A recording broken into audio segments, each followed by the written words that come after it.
check the feed. Check the feed on the channel too.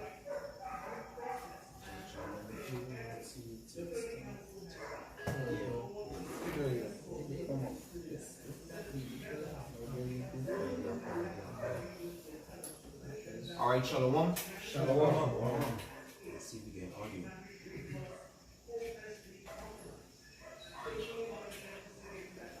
First and foremost, we like to begin by giving all praises, all honor, all glory to Yahweh, Ba'ashem Yahushai, Ba'ashem HaKadosh. Praises, honor, and glory to the Heavenly Father's true name, in the name of His only begotten Son, whom the world ignorantly calls Jesus Christ, and also in the name of His Holy Spirit. That's what we said in the ancient Hebrew tongue. Lord, we like to give double honors double to the elders, the apostles of Green Millstone, our teachers that surely do well.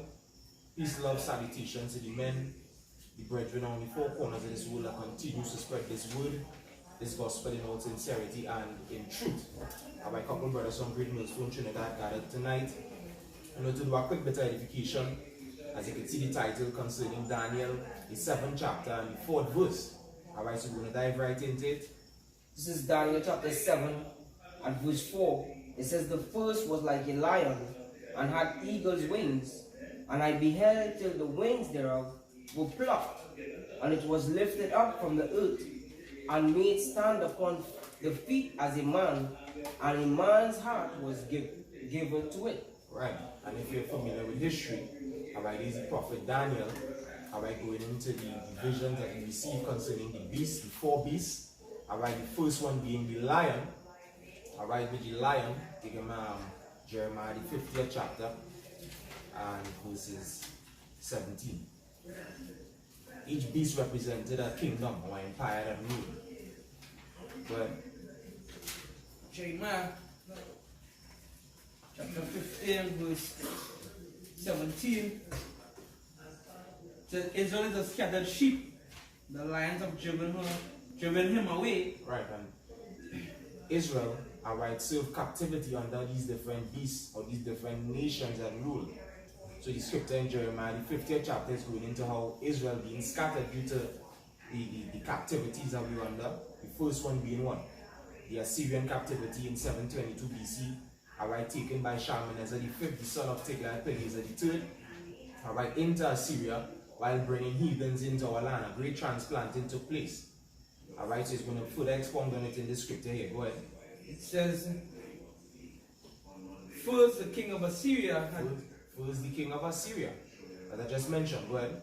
had devoured him, and last this Nebuchadnezzar, king of Babylon, had broken his bones. Had broken his bone. Read it from the top again just to get a quick point. It says, Israel is a scattered sheep, the lions have driven him away. Now it says the lions have driven him away, and when it mentioned the lions, it talked about the Assyrian and the Babylonian.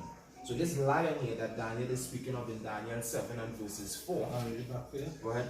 Daniel 7 and 4 says the first was like a lion. That was the Assyrian Empire, as you were saying. It says, and had eagle's wings. And had eagle's wing. Now this is where the Assyrian Empire comes in. Alright, the eagle's wing, because the Assyrian Empire, they had their flight. They had their power. They had their dominance before, alright, the Babylonians took over, before Nebuchadnezzar could have sat on the throne as an independent ruler or liberal ruler of the Babylonian Empire. Because there's some history to it, whereas the Assyrians, they would have had a suzerain rule. If you're going to look up the word suzerain, somebody can get that Bababusha online. Suzerain, S-U-Z-E-R-A-I-N. Suzerain. The Assyrian Empire, the Assyrian rulers, they had a suzerain rule over what we would have known as the Babylonian rulers, beginning with Nabopolassar. But the scripture doesn't highlight Nabopolassar. It more deals with Nebuchadnezzar. And why? And Belshazzar. Why? Because it's in the book of Daniel, and these are the kings that was at the time of the prophet Daniel. Alright? Yeah. Well, Suzerain means a sovereign or state having some control over another state that is internally autonomous. Internally autonomous, and autonomous deals with you being able to govern yourselves. Alright, they give you the privilege to govern yourselves, but remember, you have to pay us tribute. Don't forget, we are ruling over you. So that's why it's listed that what the lion, which represents the Babylonian kingdom mainly, but it had an eagle's wings on it, which is the Assyrians having that suzerain rule over the Babylonian Empire, while they having the privilege to carry on an autonomous kingdom. Like we see today. That's right. As President Biden, all of them is puppets, they get our power to set up now. Or like in ancient Rome, which today's empire mirrors ancient Rome. Alright, where they would have vassal states. Vassal states is the states that different places that Rome would have had dominance over, and yet they would have been joined to Rome. Territories of Rome. Territories of Rome, under Rome's control. Alright, and that is how it was with the Assyrian and the Babylonians. Before what? We continue on. It says, I beheld till the wings thereof were plucked. But the wings, they get plucked. And then that's a mystery. Alright, and the brother has it because, as I mentioned, Nabopolassar, when you look up now, somebody could get Nabopolassar as well. You have Nabopolassar? Yeah. Which one you read that first?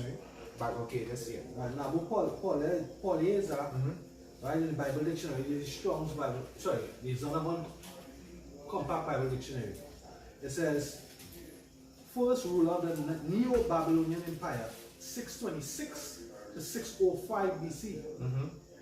Allied with the Medes. Allied with the Medes, joined with the Medes. And the Scythians, he overthrew the Assyrian Empire. They over what? He overthrew the Syrian Empire. So the wings were plucked. Yeah, I don't know actually don't tell you back at Go ahead. in Daniel 7 verse 4, the first was like a lion and had eagle's wings. I beheld till the wings thereof were plucked, and it was lifted up from the earth, and made stand upon the feet as a man, and a man's heart was given to it. Yes, stand upon your feet. You know, they became independent, they became liberal, they became strong. And that's how from growing up. When he's a kid, your whole dream is to get big, to what, be your own man. Yeah. You know? So it's saying that they became like a man. They became like a man, and as a man's heart was given to A it. man's heart, as Nebuchadnezzar. Alright, becoming the ruler, the son of Nabopolassar. He took over and he began to rule with dominance, alright, over the rest of nations. So I have Nebuchadnezzar here. Beautiful. And then you read back again that Jeremiah 50. So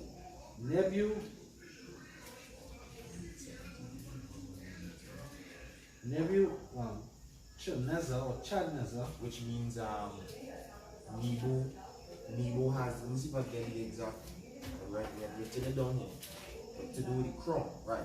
Nebuchadnezzar means Nebo, protect the crown. And going back to the different deities that they had back then, Nebo was a pagan god, a Semitic deity of wisdom and agriculture, which that is actually what the Babylonians on the side of Nabopolassar, they were doing when the Assyrians ruled. They were the ones working in agriculture and basically in servant work towards the Assyrians that ruled at that time. Go ahead. Nebuchadnezzar or Nebuchadnezzar, the fourth dynasty ruler of old Babylonian Empire, 1140 BC. Ruler of Neo-Babylonian Empire, 605 to 562. So when you go back to the dates, right, Nebuchadnezzar, his father, he actually died in 605, right? Because his rulership was 626 to 605. So from 605, Nebuchadnezzar took up the throne or the rulership. And that is why when you look on the image that we have, that we always emphasize on a great milestone, you would see it starts with the Babylonian Empire at 605. Because this is where they would have become liberal. Prior to that, prior to the head of gold, because the head of gold doesn't represent the Assyrians and the Babylonians. The head of gold strictly represents the Babylonians. Yeah, it strictly represents the Babylonians only. They were the opulent kingdom with the hanging hanging gardens. They go into, they had the hanging gardens. They had like it was glorious. It was glorious. You know, out of all the kingdoms, it was the most opulent, as they say, right? In terms of pageantry, somewhat. Yeah, you know. 10 minutes. I just want to bring out that precept just now.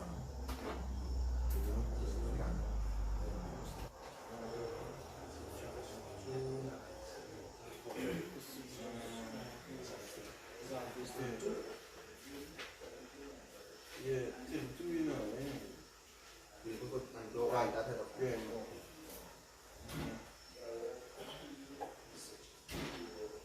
Just be right up now.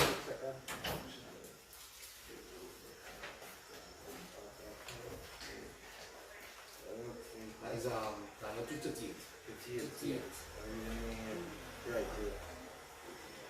So read straight to the point. Straight to the point. Well, Quick to the read point. Daniel chapter 2 and 38 says, and wheresoever the children of men dwell, the beasts of the field and the fowls of the heaven hath he given into thine hand, and hath made thee ruler over them all. Thou art this head of gold.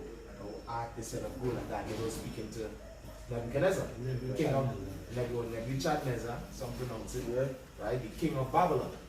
So the head of gold precisely represents only the king of Babylon, the Babylonian rule when they became liberal. That's why on the image you see it starts from 605, despite Nabopolassar, he would have started at what? 626. Alright, so there's a reason why it's dated that way. Read again in Jeremiah 50 and verses 17. Jeremiah 15 verse 17. As Israel is a scattered sheep. The lions, The whole 2 Kings 25 and Psalm 1. Right. the lions have driven him away. First, the king of Assyria had devoured him, and last, this Nebuchadnezzar, king of Babylon, had broken his bones. Stop there. We get 2 Kings 25 now. Really?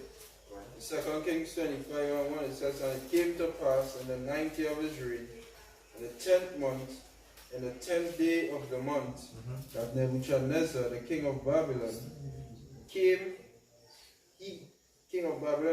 he and all his hosts against Jerusalem, and pitched against it, and they built forts against it round about.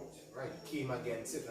And we know that no nation or people can come against Jerusalem unless who sanctioned it? The Most High. The Most High. So we go to Jeremiah, the 27th chapter. Jeremiah chapter 27. Jeremiah. 27 and verses, you can start at verses 4. Jeremiah 27 and Point 4. is in 6. What's that? Right, point is in 6 and 7. Oh, right.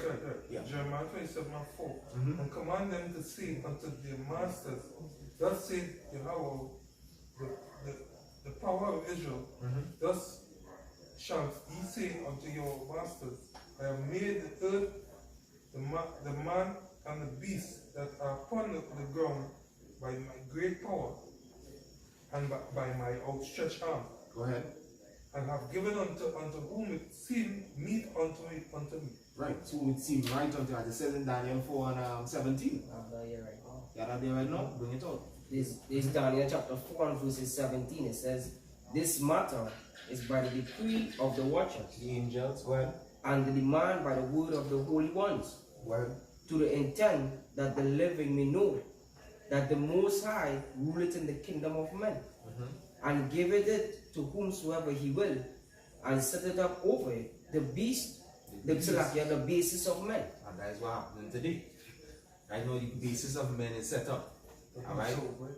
And it didn't begin with them being set up. It has some history. It started with the Assyrians, Babylonians, the Medes, the Persians, the Greeks, the Romans, which the Greeks were began the basis of men's rule, where evils were multiplied in the earth.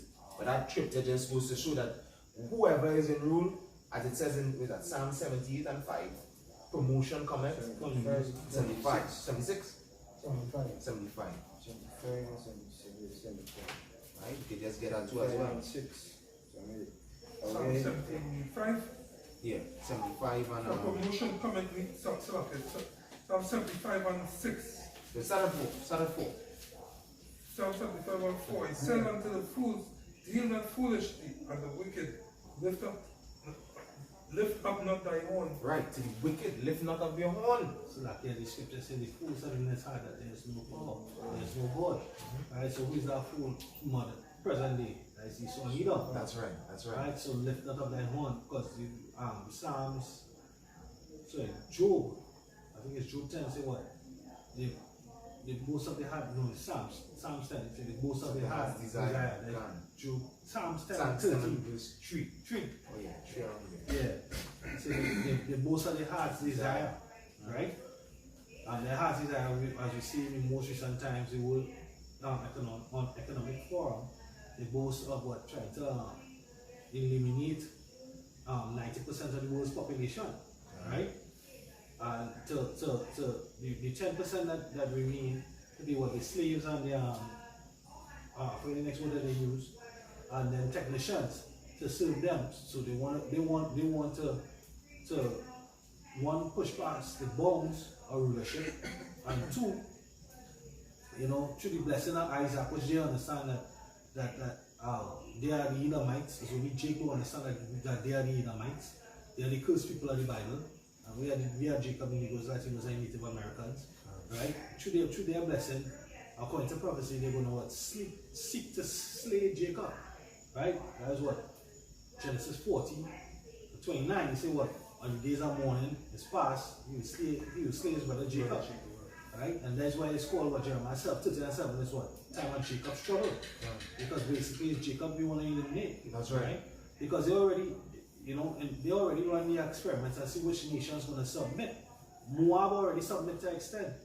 Moab already submit. Elam already submit. Right? They really don't want Elamites to rise up. Because the true Elamites, the Persians, would be Iran. Right? That's why they don't want Iran to have missiles, to have nuclear capability. You know, a couple of years back they killed Soleimani. Right? He's one of the generals in charge of them, overseeing them building what missiles. But guess what? The time, according to mentioned the statue of the beast and Nebuchadnezzar's dream goes into the rulership, the Persians' rulership gone. This is the Edomites. So they don't have to worry about the Elamites rising up. What they're fighting against is Jacob rising up. Right? Because what the scripture said, the prophecy said what? Esau is the end of the world and Jacob is the beginning of it that coming after. That's right. Right? It said, it said to the wicked, lift not up your horn on high. Because there's your power. The things that was spoken of in the scriptures, as he said concerning Sodom and Gomorrah, he left it as an example for them that should afterward live on God. Look what Esau needs to do. As scripture say, that they were wise, they considered the latter end. Look at what the Most High did to nations in the past that he lifted up. He pulled them down. So that precept, Samuel, 1 Samuel chapter 2, right? And I can start at verse 3. Talk no more exceedingly proudly, let not arrogancy come out of your mouth. And is he speaking proudly? Yeah, so they call it down most proud. Or talking about having the Most High's people in captivity forever. Chipping them, chipping them, having them corrects, giving them a badge of servitude. Right? For the Lord is, for Yahweh is a power of knowledge, and by him actions are weighed. Right? Jumping on to verse 6, it says, the Yahweh killeth and maketh alive, he bringeth down to the grave and he bringeth up. Yahweh maketh poor and maketh rich, he bringeth low and he lifteth up. He raised up the poor out of the dust, right? Representing the prophets, the elect, hopefully elect here in these last days are going to be raised out of that confusion, right? You can bring it to this present day, raised out of that confusion, because the philosophies of Babylon is confusion. That's right. Man can be a woman can be a man. A child has the ability now to say, well, I feel like I was born a boy in a girl's body, right? And your parents can't tell you anything about that. If you feel that way, the state in Babylon and America could put it. Yeah, they will pay for the surgery and they will penalize or imprison the parents if they try not to, they try to resist your free rights. Now the things that they, I'm not talking, that's a whole other story. It says, we say he raised up the poor from the dust and he lifted up the beggar from the dunghill. to set them among princes and to make them inherit the throne of glory. For the pillars of the earth are the Lord's, and he hath set the world upon them. He will keep the feet of his saints, and the wicked shall be silent in darkness, for by strength shall no man prevail. So the ultimately all the agendas that they have set forth is going to fail. Alright, they ain't going to succeed, as the scripture says, he disappoint the device of the crafty, so that their hands cannot perform the enterprise. There's many things that men devise in their mind or in their heart, as the scripture would say, but the Lord's counsel that will stand. And what the Lord has destined for the future is for eternal rule of the Israelite nation, so-called blacks, Latinos, and Native American Indians. So we know for a fact that whatever nation it is rises up before them, their time is limited. As it says in June 14, alright, the number of his months are with thee. There was appointed their bounds that they cannot pass. So just like the Assyrians were plucked, their wings was plucked, Esau is about to be plucked. Alright, and we're going to go into the word pluck as well, and let's correspond with what the scripture says concerning Esau. But go ahead. There's the book of Job, chapter 21, and verse 27. It says, Behold, I know your thoughts, and the devices which you wrongfully imagine against me. For ye say, Where is the house of the prince? And where are the dwelling place of the wicked? Have ye not asked them that go by the way? And do ye not know their tokens? That the wicked is reserved to the day of destruction. They shall be brought forth to the day of wrath. And they will be brought forth to the day of wrath. The Most High said, just like he said concerning Pharaoh, for this very set purpose have I raised thee up, that I might show my strength in thee. So the wicked is reserved, like scripture says, he created the wicked for the day of evil. Alright, he set up Esau, he set up the basis of men to show us, the true rulers of the earth. As it says in Psalm the 2nd chapter, the last verse, now be wise, O you kings. And the pathway to wisdom is learning both good and evil. You can never call yourself completely or perfectly wise if you don't know both sides. So the Lord shows us how it is to be under wicked rulers. It says in the prayer of Azariah 1 and verse 9, he gave us over into the hands of our unlawful, most wicked in all the earth. You understand? So we know what wickedness is. We're learning. That's what's happening right now. We're going through the process. Trust the process. You understand? And the Lord is going to ultimately bring us through. As he said, he's going to bring the third part. So it begins with our remnant that the Lord is firstly going to send through. And through these men, alright, is how the rest of the entire nation is going to inherit that which has been predestinated. See, set up the basis on earth, which is who? So, That's right. That's right. Pushing to Job 30. We had some more in the before there something. Yeah, we quickly say, this is Romans 9 and 22.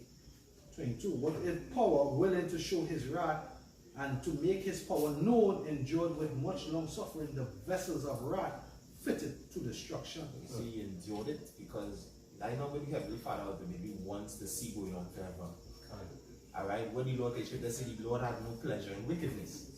So he enduring this, as the scripture said, the hurtful works are now fulfilled. You understand? He will hold his tongue no more. The pure eyes. No, the abomination of the Amorite was not fulfilled. It was not yet full. You know, so the Most High gives abomination a limit. Alright, I will allow that much. You understand? But righteousness, however, he's going to allow it to be. Yeah, that's it. I was going with that quickly, just to add to Oh, well, go ahead. There's Wisdom of Solomon, chapter 1, and verses 13. It says, For 15 to 1. it says, For power made not death, neither had he pleasure in the destruction of the living. For he created all things, that they might have their being, and the generations of the world were healthful, and there is no poison of destruction in them, nor the kingdom of death upon the earth. Because when you read Revelation, the 6th chapter, Esau goes back to what that red horse which represents was death. This kingdom is death.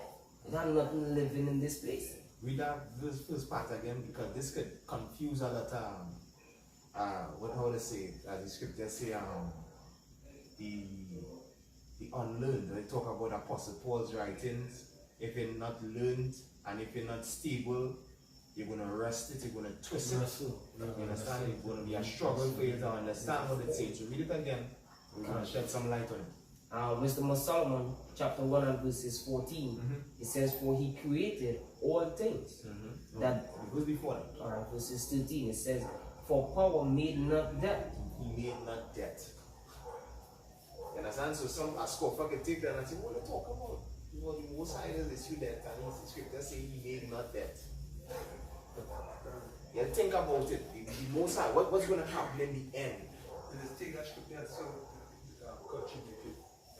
It's not. The other, that way scripture say the natural man cannot receive the thing they speak is spiritually deserved. Thinking about it spiritually. What is the Most High's ultimate plan? Life. Right. That is his plan, life. But to attain to the life that he wants us to attain to it, we have to go through that. Right. So the Most High make death to be that which reigns. As it says, O death, where is thy victory? Right. At the end, that is going to be said. Right. You understand? There shall be no more death, because the Most High's plan, his whole purpose was to create life. Right. Yeah. For mental welfare. That is, and the Israelite man. The wages of sin is death. It says, neither had he pleasure in the destruction of the living. So that is something that pleases the Most High, to see death going on. He endured it in Romans, he endured it. That is just for time. You understand? Soon we're going to be able to live forever. These words that we're bringing out is strictly pertaining to the Lord's border and his land. Israel. Yeah, that's right. When? It says, for he created all things, that they might have their being. And the generations of the world were healthful, and there is no poison of destruction in them. And you see, the Most High being the balance ruler that he is, he understands that you can't have one thing without the other. That's why if you want life, it ultimately has to have death. Can't. You understand? It has to have it. Well, That is meat right there. You know, the thing to enjoy in that. What's that? God, must have it. Well, It says, and that's why Yahushua had to go through that process as well. Die, resurrect. Now he's in heaven at the right hand of the Father. And elect, because he elects, when he said, flesh and blood enter not into the kingdom. You have to put off this flesh. You have to put off the mortal and enter into the immortal. Right? As I go through judgment, but every man must appear before the judgment seat. Right? But either die and come again, dead than Yahushua arise first. Right? Or you transfigured. Taken up. Right? We should listen to as well. Life costs. Can't. Life is something costly. Yeah. You understand? To achieve life, accomplish life, you don't just receive life. So it's something that you given up. Bring forth. John the Baptist said what? Bring forth fruit. Meet for repentance. Worthy to make that sacrifice. When the Lord said, the Heavenly Father said, precious in his eyes and death of the saints. That's right. So these are the men that consider it worthy to fight. Fight for life. Strive for the truth until death. Not this life. The life, this is not living here. The life, the Bible scripture says we look forward to a new heaven and a new earth. Right? Because this is not living, this is existing, but this is the punishment. This is really punishment. This is punishment. This is what this is. This is punishment. So the elect was sent here on a mission to prophesy the downfall of this place. Prophesy, foretell, forewarn. Coming up his word. And coming up his word. We have Harold, Silver, and Galactus. Right? They're coming. These cartoons was based off of Yahushua and the prophets.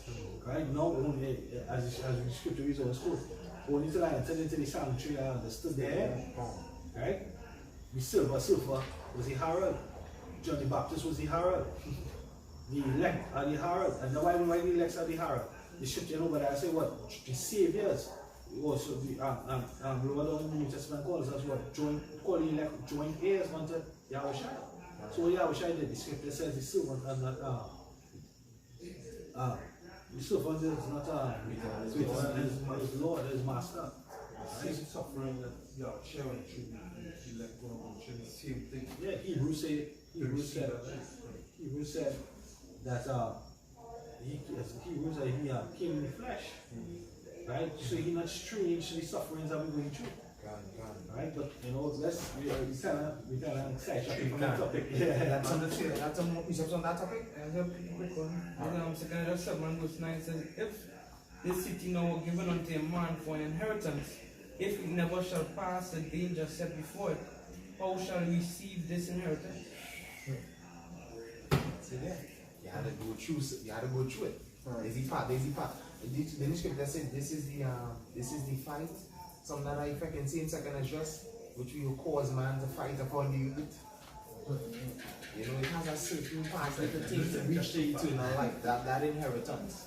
If I could just add to what you're saying, because ultimately all the transitions of the kingdom that happened played out upon the face of the earth.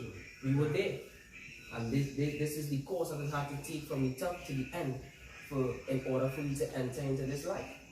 Because if these time periods, which to the spirit we went into, wasn't fulfilled, then the kingdom couldn't come.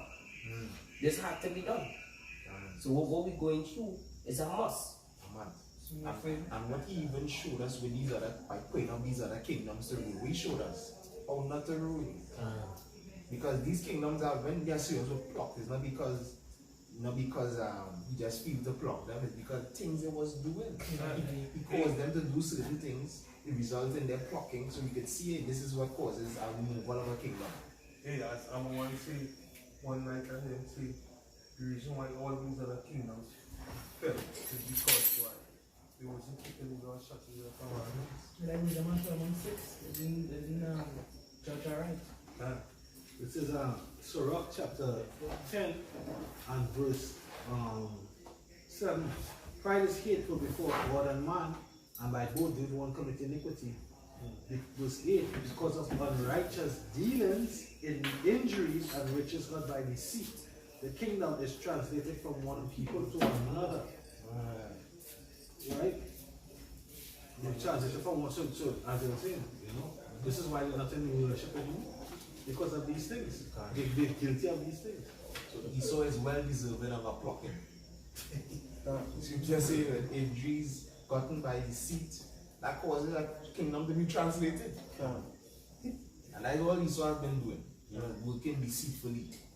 All the treaties that he made, that he himself broke, all the laws that he and legislation that he passed today, that he in time past broke, and now he's holding others guilty for it.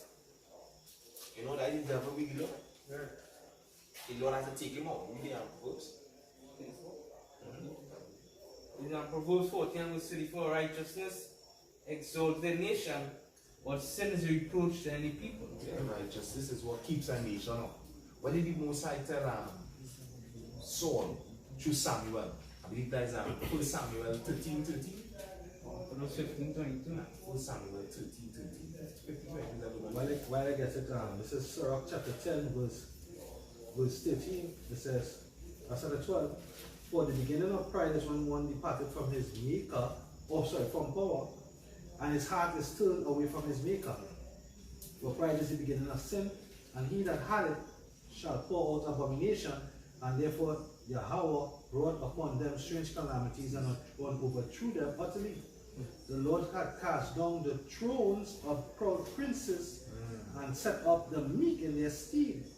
The Lord had plucked up the roots of proud nations. Beautiful. And planted the lowly in their place. And when that going to happen, the lowly going to be planted in their place. That is what happened. That is getting ready to happen. Right now, the soil tilling. You understand? He's getting ready to pull them up and to make the transplant. That would say in Ezekiel 21 and verse 27, he says, you go overturn it, until he comes. Tilling. That's the action of tilling. Tilling the soil. Until he comes, whose right it is. Okay. How much time you saying? He will overturn it 3 times. So before. And then you think about when saying something 3 times, like he told Simon, love is on me, he said it 3 times. But I was telling recently, Brother Korah, that 3 represents perfection. Yeah. understand? So Lord is going to be 777. perfect of his word. 777. Can. Perfect. That's right. Verse 16 again. The Lord overthrew countries of the heathen and destroyed them to the foundations of the earth. He took some away and destroyed them and had made them a memorial to cease from the earth. Right? Made them memorial to cease from Right. the earth. That is what that's what going on with so the memorial gonna be there because Babylon, America are gonna be a perpetual desert desolate wasteland. So the memorial not gonna cease because there's gonna be a memorial for all the nations that rise up against Yahweh and our Shai. What? Ezekiel? Ezekiel 21 and 27. Yeah. It says, I will overturn it. And it shall be no more until he come whose right it is, and I will give it him. Give it to him, and that is beginning to Yahweh Shai. That is who's going to get the kingdom to come. It belongs to him. Whose right it is. It says in what is that, Sirach, the 10th chapter, one you will give it over to one that is profitable. Because Yahweh Shai, as it says in 1 John 2 and 1, Yahweh Shai, the righteous. Alright, the righteous. And that is what the Lord wants to see the world being run in righteousness. As it says in 2 Peter 3, we according to his promise, look for new heavens and new earth wherein dwelleth what? Righteousness. So that is where the Lord comes in. He will not come and rule in that righteous way. As it says in Isaiah 32 and 1, behold, a king shall reign in righteousness, and princes shall rule along with him in judgment. That is what the Lord wants to see. To go on forever and ever and ever. That deserves a forever and ever and ever. Them kingdoms that rule in time past, they were just mere examples of what not to do. How not to operate. And the Lord showing basically, I give them a try. See what they do? Yeah. Even this thing, no. It wasn't fit. But when his son return and he takes the throne now, every nation just had to say, oh boy, that's how kingdoms was around. The world will come. Ghana. A complete, as it says, they're going to have peace. And they're going to run the proper way. And then we'll see. Even all the nations will not acknowledge, yeah, this is what should have been reading all the time. The scripture says, all the fir trees go rejoice. No more fire to cut them down. Right. It's in Romans, the creatures They fit it when it's and its expectation. Expectations, manifestation of the sons. So, where was you all the time? Why was he running like this? Yeah, I don't know. Right. Right. So back to what we did. Hey, remember? The topic we had before now. Well, go ahead. When we start. Then, And 75 to finish. 575 Yeah. minutes. yeah. Right? Number 5. Right? Lift up your horn on high, speak not with the stiff neck.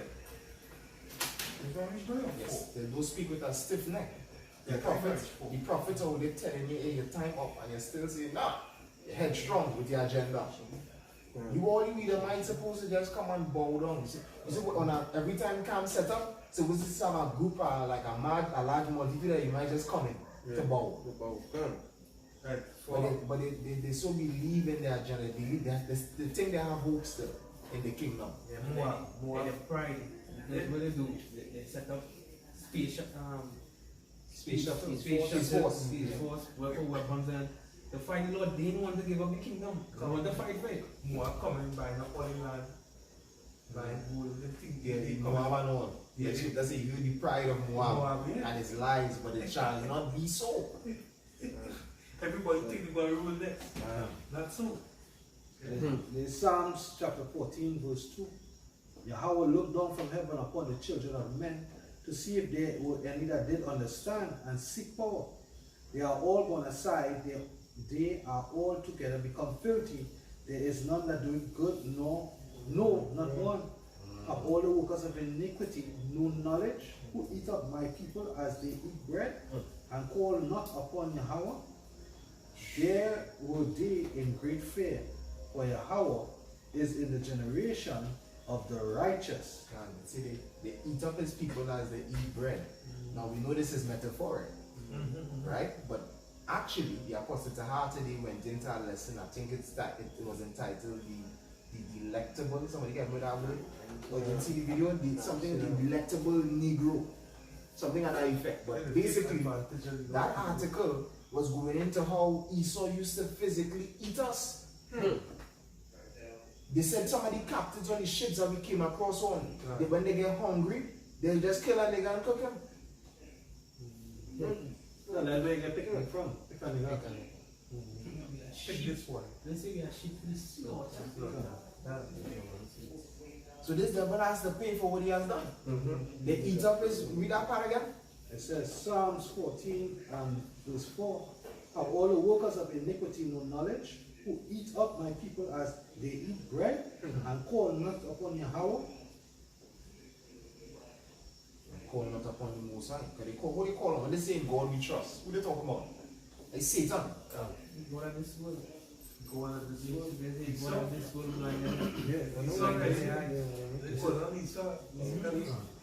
Psalms, that's an idol.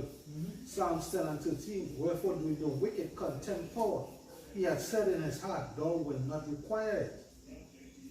Alright? And that's the sort of thinking that Yahweh Shine will require all them acts. Slavery and beyond. But going back even to coming out of the Babylonian captivity, he saw what one else saying erase it, which means what? Erase Israel. Erase Israel. You know? He was like saying, he was eat and seven, you will not forget any other word. Yeah, so, and he said you cry with his past. So, but Even in Obadiah, you know, he said you should have never, you know, touched Jacob's substance. The Lord will not deal with you for that. There's Amos chapter 10. So Amos chapter 1 verse 11.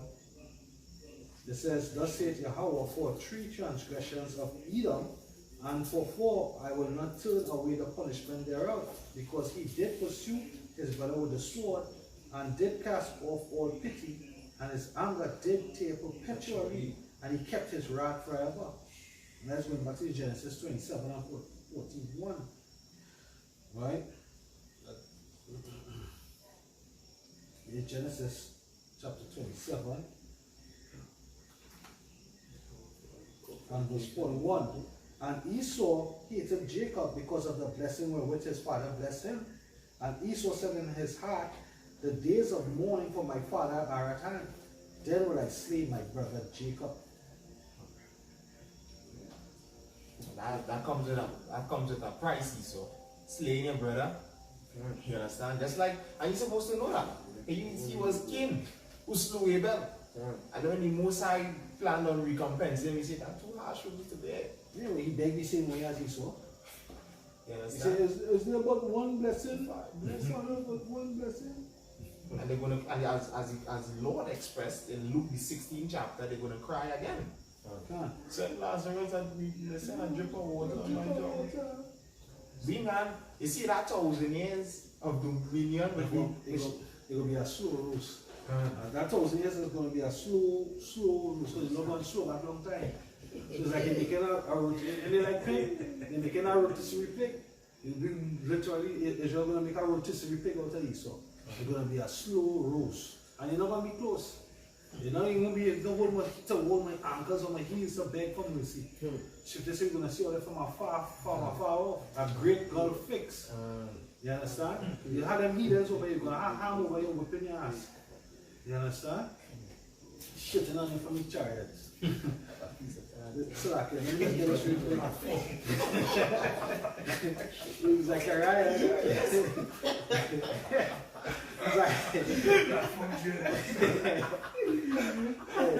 Zechariah chapter 2 verse 8. For thus said the Lord of hosts, after the glory he sent me unto the nations which spoiled you. For he that toucheth you toucheth the apple of his eye. For behold, I will shake my hand upon them, and they shall be a spoil to their servants. To their servants. Right? And ye shall know that the Lord of hosts had sent me. It's Psalm 59 and verse 13. It says, consume them in wrath.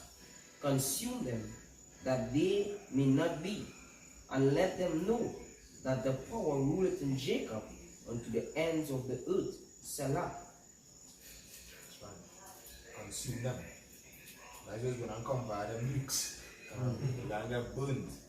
Alright, the scripture saying Zechariah is at 14:12, this shall be the plague wherewith he shall fight against all those that fought against Jerusalem.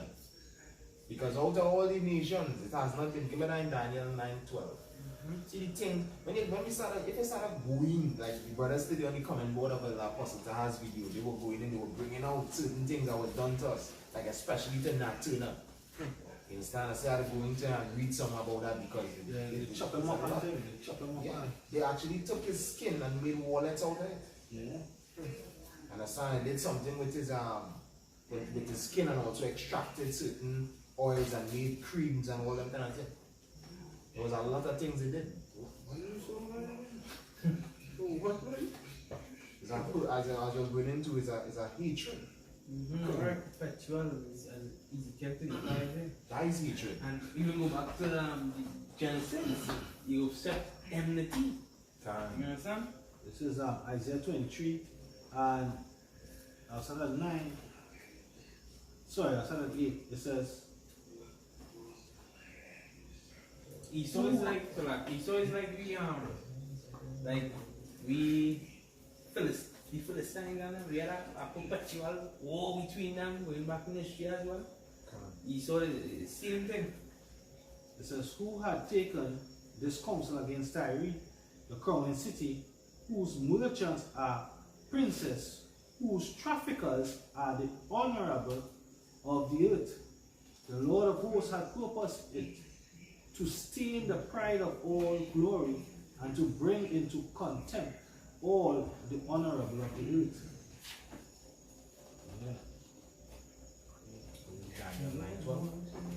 Daniel 9 and verse 12. David? Go ahead. Oh, you know it? Yeah. Daniel 9 and verse 12 it says, and he had confirmed his words which he spake against us and against our judges that judge us by bringing upon us a great evil, for under the whole heaven had not been done as had been done upon Jerusalem. I know anybody still has the 2 Kings 25. Okay. Because all these different all the different captivities we were under, like the Babylonian, the Assyrian as well, before the Babylonian, the Medo-Persian, the Grecian, the Roman, they were all after the Egyptian captivity. And it's after the Egyptian captivity what did he tell us? Deuteronomy 28. At the Gulf of Akbar, in wilderness of Zin, at the feet of Mount Sinai, he told us that he's going to bring us again into captivity by the means of ships.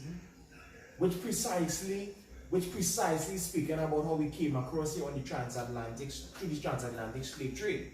But there were other curses as well. And these curses began to take effect on us from the Babylonian or the Assyrian Babylonian Empire on down to the last and final one that we're in here today. So that we say confirm his words. When the Lord say cursing you, you're gonna be cursed and you're gonna be dread. Look all them nations we end up serving in our whiff. This is Lamentation chapter 2 and verse 15.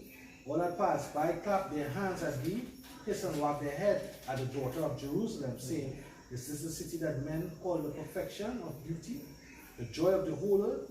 All thine enemies have opened their mouth against thee, and they hiss and gnash their teeth. They say, we have swallowed her up. Certainly this is the day that we have looked for. We have found, we have seen it.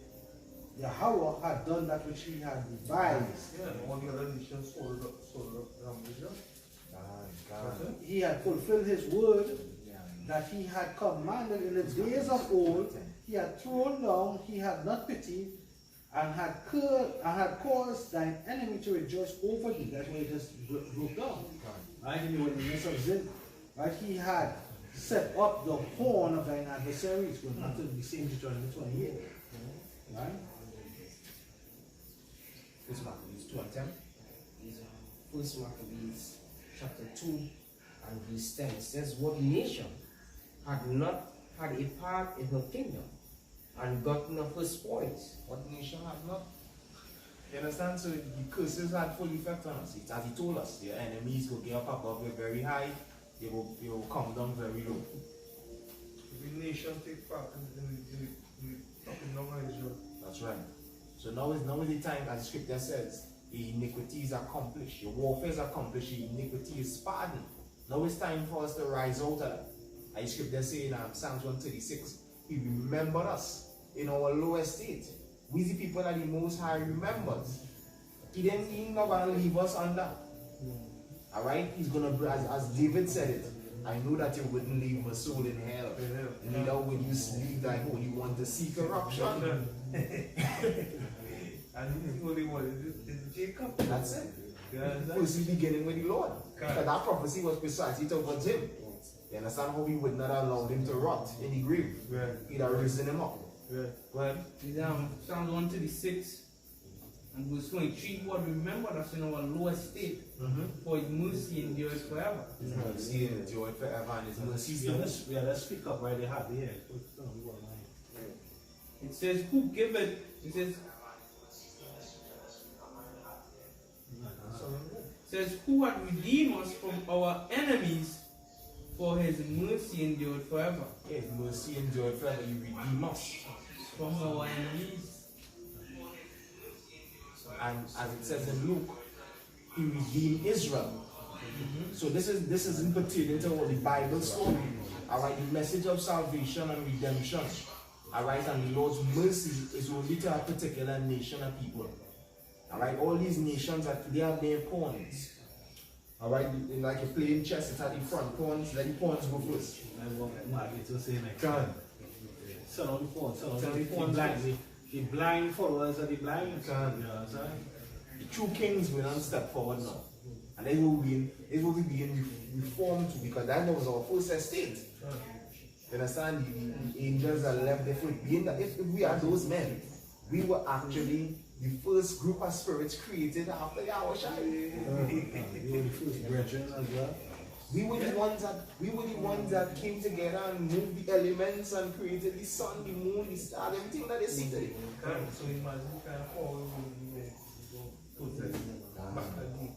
And that's why it says in 2nd Esdras 11, when the lion was speaking to the lion was speaking to the eagle. But the true lion is not Assyria and Babylon. The true lion is the Yahushua Mashiach. Right. And the true lion, the lion of the tribe of Judah. And we tell the lion, we tell the eagle, sorry, he say, art not thou that four beasts which I have made to reign in my world? Yeah, it's 2nd Esdras 14. 11. You understand? This is the Lord's world. He created, as the scripture says, all things were created by him and for him. And he is before all things. And he even says he's the head of the body. Which body? The elect angels that was created after him. Or by him. So going back to somebody had 2 Kings. Yeah, I'm with it. Back in 2 Kings 25 and 1, it says, and it came to pass. It came to pass in the 9th year of his reign, in the 10th month, and in the 10th day of the month, that Nebuchadnezzar king of Babylon came. He and all his hosts against Jerusalem, and pitched against it, and they built forts against it round about. Right, they built forts against it round about. And that wasn't, we as the Israelites wasn't the only nation of people that they came up against. But they dealt with us very cruel. Like how they deal, who was the king at that time? When they came in, that would have been, I think his name is there. Zedekiah. Zedekiah was the king at that time. And what they did to Zedekiah, they slew his sons and then plucked out his eyes. That is the last, just imagine that is your last sight. Seeing your sons get slain before you. Then after that, they take out your bulb. That's why we better read in Daniel 9, you read it right? Daniel 9 and verses 12. As it had not been done as it had been done unto Jerusalem. The way these nations did deal with us, they deal with us extreme. They hated us. As you can say, all the trees of the garden envied it. Yeah, kind they hated us. For heaven. Yeah, Some more? yeah. Verse 2 it says, and the city was besieged until the 11th year of King Zedekiah. And on the 9th day of the 4th month, the famine prevailed in the city, and there was no bread for the people of the land. Forced famine through a besiege. When a city is besieged by its enemy, what is stopping there? They're stopping your food. Basically you're repairing of products. You can't go on because you have supplies in, but ever so often you have to go out either to make trades. You understand? Replenishing, right? You have to leave your city to go and make trade with other nations or to get certain resources, whatever. So it would have a certain amount of food, and once they besiege around you for a certain amount of time, till their food run out. That is it, famine it. And you can't leave. If you try to leave, what's going to happen? You're going to die. You're going to slay you. Well, It says, and there was no bread for the people of the land, and the city was broken up. And it was what? Broken up. Broken up. That's why when you read in Jeremiah 50, last the king of Nebuchadnezzar had what? Broken his bones. You understand? That's what they did. Through the besieging of Jerusalem until the famine came. Well, right. It says, and the city was broken up, and all the men of war fled by night. Run. Go ahead. And fled by night by the way of the gate between two walls, which is by the king's garden. Now the Chaldees were against the city round about, and the king went the way toward the plain, and the army of the Chaldees pursued after the king and overtook him in the plains of Jericho. The king trying to run too. Go ahead. And all his army was scattered from him. So they took the king and brought him up to the king of Babylon to Riblah, and they gave judgment upon him, and they slew his sons, and they slew the sons of Zedekiah before his eyes, and put out the eyes of Zedekiah, and bound him with fetters of brass, and carried him to Babylon. Yeah, and these different accounts here, these historical events which did took place, all right, these nations had to pay for that. Scripture says we require that which is past. All right, so that's why when we go out on the streets and we declare destruction upon these nations and we declare a kingdom to come where we're going to rule over them. I think the scripture says in Revelation 2 and verses 26 that they're going to rule over them with a rod of iron. That's right. All the things they did to us, we're going to be recompensed unto them when our rulership comes in. Yeah, the rule over the fierceness. That's right. So it's going to make all the nations fear. That's right. It's going to make all the nations fear them. But it is add to that, I wish scripture say, you shall rule them with a rod of iron. When you go into that word rod of iron or scepter, it means to rule vigorously, rule over with a harsh rulership. That's right. In Jeremiah 46 and 1 and 2, then I will jump to verse 10. The word of Yahweh which came to Jeremiah the prophet against the Gentiles, against Egypt, against the army of Pharaoh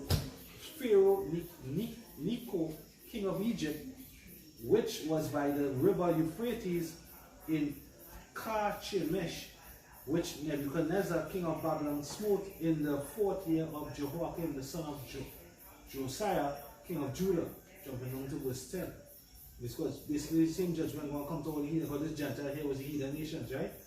It says, verse 10, for this is the day of the Lord power of hosts, a day of vengeance, that he may avenge him of his adversaries. And the sword shall devour, and it shall satiate, which means to have enough, right? And made drunk with their blood, for Yahweh power of hosts had a sacrifice in the north country by the river Euphrates. Right? So the Most High, he gonna get his, Yahushua gonna get his vengeance upon you, because the scripture says in all their afflictions he was afflicted. Right? So in all the wickedness that you did to Israel, plucking out the eyes of the king, so on and so forth. You're gonna get that back. I mean, pay back as a bitch. That's right. And she named Esau. I probably say really quick because Brother Caleb did mention that Most High, he was talking about the Assyrian captivity. You see that they had a time to rule, and they get plucked up. All kingdoms had the time to rule, and you know, eventually they get plucked up.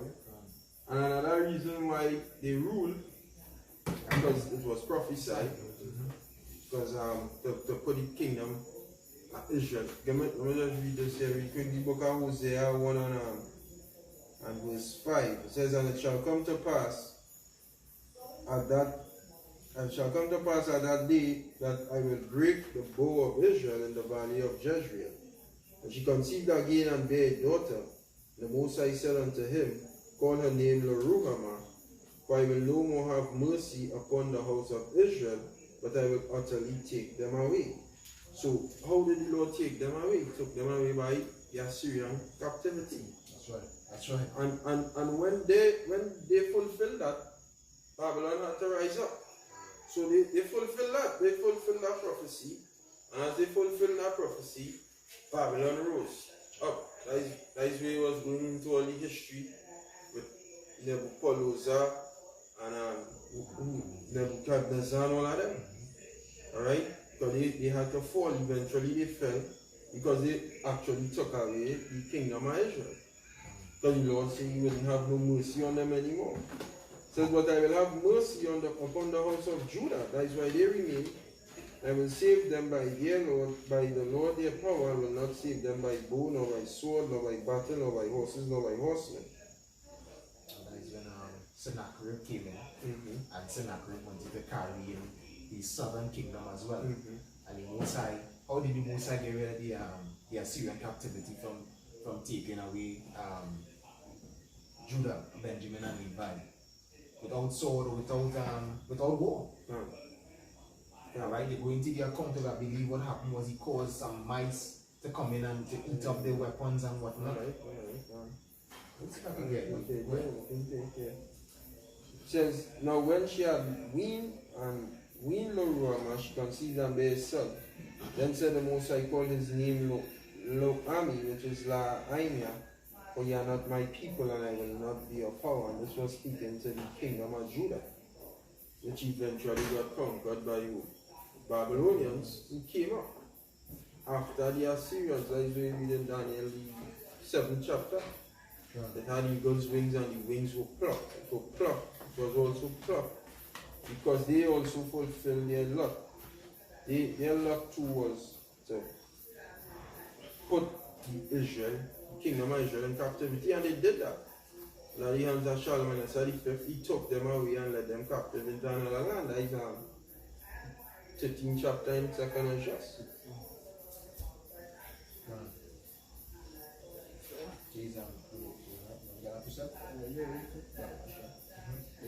Second Ezra chapter 13 and verses 40 says, these are the 10 tribes which were carried away prisoners out of their own land in the time of Hosea, the king, whom Shalmaneser, the king of Assyria, led away captive, and he carried them over the waters, and so came they into another land. And that is all the kingdoms of this earth had a chance to rule. And when the Lord looked down on the earth, the only kingdom he could, if he was to do a process of elimination, whichever kingdom, is the only one that could stand, he would have said the nation of Israel. And that was the shortest rulership ever in all the kingdoms. What you will have to say is them is the only ones who fit the rule here, because they ruled it perfect. No wars, peace. You understand? Right. So the Lord, by process of elimination, them had to be the rulers of the earth. That's right. The Lord watching down on heaven, go through all the histories of all the kingdoms, and see now, we can say now. When King Solomon was ruling, that the only time peace reigned forever. Peace was reigning. So no wars. And the Lord is, although he is a man of war, the Lord wanted heaven to come down on earth, and the Lord's prayer. Right? Our Father who art in heaven, hallowed be thy name, thy kingdom come, thy will be done in earth as it is in heaven, and there is peace in heaven. Is Job 25 and verse 2. It says, dominion and fear with him, he maketh peace in his high places. Peace. So when the Lord go through, he was to go through the history books, just like the king, what's his name? With Haman and them, when they went through the history books and they saw Mordecai was the man, Ahasuerus and them, they see Mordecai was the man who saved the king. And that is why they didn't destroy Mordecai just like Haman wanted. They go through the records. The Lord pulled back the records and he watched Babylon. He said Babylon didn't rule proper. He watched Assyria and them didn't rule proper. He watched Greeks. He said the most wicked as hell. The most wicked. The most wicked. He watched Rome. Then he watched Israel. He said what? Israel is our kingdom. Them rule righteous. So we had to give them an next chance to rule. And here's one thing, this is what we're talking about here. Like when the prophets was always so fervent, Acts the first chapter, when they say, Lord will know at this time they were so fervent for that rulership because the kingdom Israel had to rule again. But this time the Lord said, it's going to be perfect. You think we're not no sin in this kingdom when he set them up the next time. You think we're not no sin. But how we fell was through sin. To this body. Yeah, through his body. So he said this next kingdom ain't going to have no sin because all you do it very good the first time. But all you had a downfall, a shortcoming, which was these bodies. So you know what? See now, they was so good in the flesh. I'll give all the spiritual bodies to keep it perfect. You understand? So they'll never ever fall. Just to add to the brother. There's Daniel chapter 2 and verses 44. It says, and in the days of these kings shall the power of heaven set up a kingdom, which shall never be destroyed, and the kingdom shall not be left to another people, but it shall break in pieces and consume all these kingdoms, and it shall stand forever. Yeah, that's what the scripture says, Daniel was 7:18, the kingdom will be for the Israelites, the saints forever and ever. The saints going to rule, as it says in Revelation, the Son and his anointed. It's Jeremiah 46 and 27. But fear thou not, O my servant Jacob, and be not dismayed, O Israel. For behold, I will save thee from afar off, and thy seed from the land of their captivity. And Jacob shall return and be in rest and at ease, and none shall make him afraid. Fear thou not, O Jacob, my servant, saith Yahweh, for I am with thee. For I will make a full end of all the nations whither I have driven thee. But I will not make a full end of thee, but correct thee in measure, yet will I not leave thee wholly unpunished. Right? This is Psalms chapter 14 verse 7. Would that the salvation of Israel will come out of Zion when Yahweh bringeth back the captivity of his people. Jacob shall rejoice and Israel shall be glad. Yeah, so And shall yet choose Israel. yeah, so the second go around, yeah, we're gonna be on top. 12 tribes. It's in Revelation 11 and verse 15. It says, the seventh angel sounded, and there were great voices in heaven saying, the kingdom of this world are become the kingdoms of our Lord and of his anointed, Mashiach, and he shall reign forever and ever. So there's no end to this kingdom. When this kingdom is up, and it's done being set up, as he say, in the midst of them kingdom, he wants set up, which is the house of David being rebuilt here. Sure. And Esau can't stop it. He can't stop it, all who are trying, they can't stop it, because the kingdom's done. Right. Scripture saying, is that 2 Corinthians, they can do not against the truth, but for the truth. So everything being validated. No. Alright, now let's have this one. Your favorite one. Psalms 37 and 1. Fret not thyself because of evildoers, neither be thou envious against the workers of iniquity, for they shall soon be cut down like the grass and wither as the green herb. Trust in the Lord and do good, so shalt thou dwell in the land, and verily thou shalt be fed.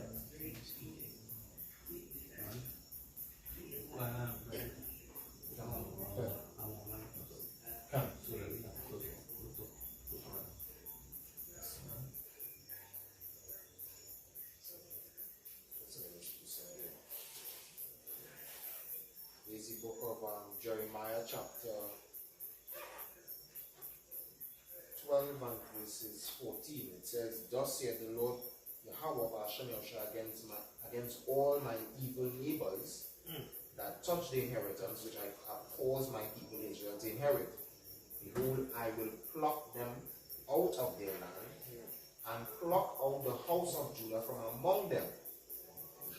Continuing, it says, "And it shall come to pass, after that I have plucked them out, I will return, and have compassion on them, and will bring them again, every man to his heritage, and every man to his land." Understand? So things are going to go back into order.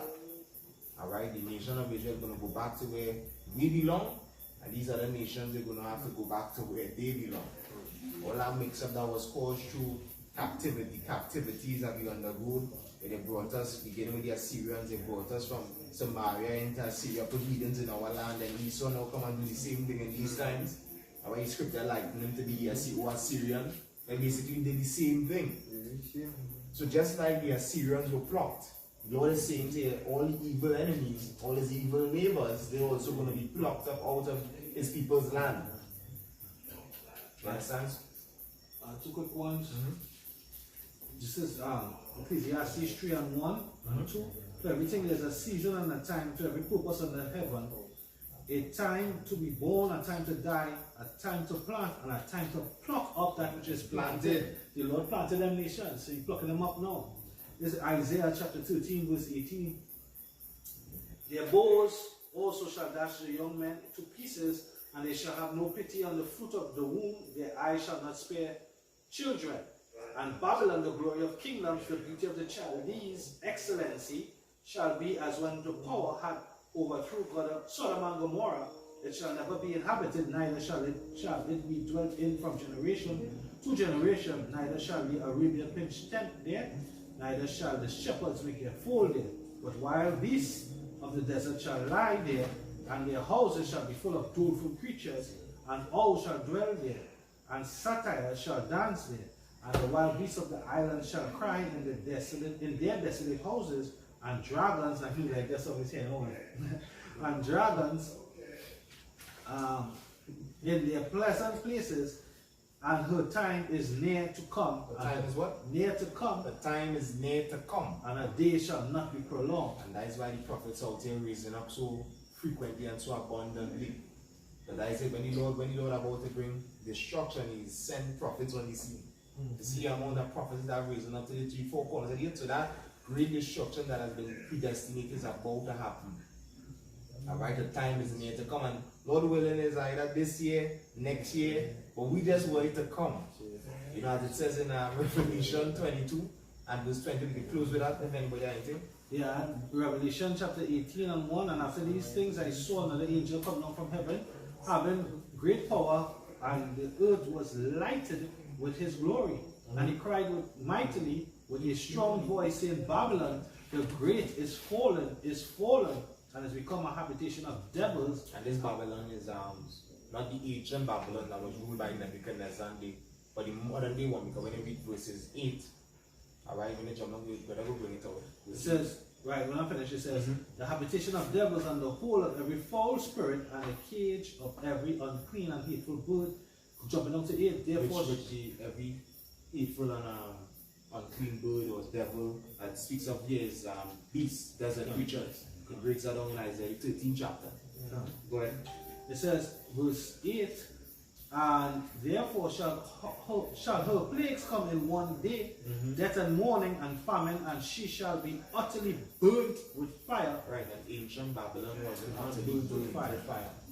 "For strong is the strong is the Lord strong is the Lord power who judgeth her." And as it says there, after the burning, there's going to be desert creatures dwelling there. And ancient Babylon is the land of Iraq today. Yeah. Alright, which is not north of Turkey, northern Turkey. And people dwelling there. And people dwelling there, and not inhabited or taken over by desert creatures. Yeah. With the destruction of Babylon that we read of prophetically, Babylon is going to be left as a total wasteland. Alright, so in these times what it's talking about is what Esau has set up America. Yeah. Right? It's called Revelation 21 or 22? 22:20. This is Revelation chapter 22, verse 20. It says, He which testified these things said, Surely I come quickly. Amen. Even so come Yahushai HaMashiach. Right. Come quickly. See, coming quickly. Time is near to come. And the saints saying, so come now, Lord Yahushai. If you're in that spirit of telling the Lord to come, then you're not in the spirit. Alright, if you're seeing many more years in this place, you're not in the spirit. If you wait for your pension, you're not in the You're not in the spirit. spirit. Alright, if your plan is to see your grandchildren grow up, you're not in the spirit anymore. Go to college and have school, master's and degrees. Your plan's supposed to see the Lord return. That's what you're supposed to be looking for. The Lord to crack them, as Isaiah said it in Isaiah 64, oh that thou wouldest rend the heavens, so what? That the mountains go through down. And the mountains represent these other nations, kingdoms, that they're going to cease. That stone that was cut out without hands that smote the image. That way you're supposed to be begging that stone to come. In Psalm 17 and 13, Arise, O Yahweh, disappoint him, cast him down, deliver my soul from the wicked which is thy sword, from men which are thy hand, O Yahweh, from men of the world which have their portion in this life, whose bellies thou fillest with thy hid treasures.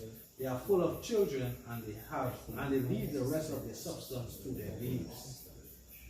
So with that we give all praises and honor and glory to Yahweh, Ba'ashem Yahushai, Ba'ashem HaKadosh. the blood and salt apostles and elders are great millstone. Citation to men and brethren in this work is sincerity and the truth. Mawat Abad, Mabal, Shalom to the elect. Shalom.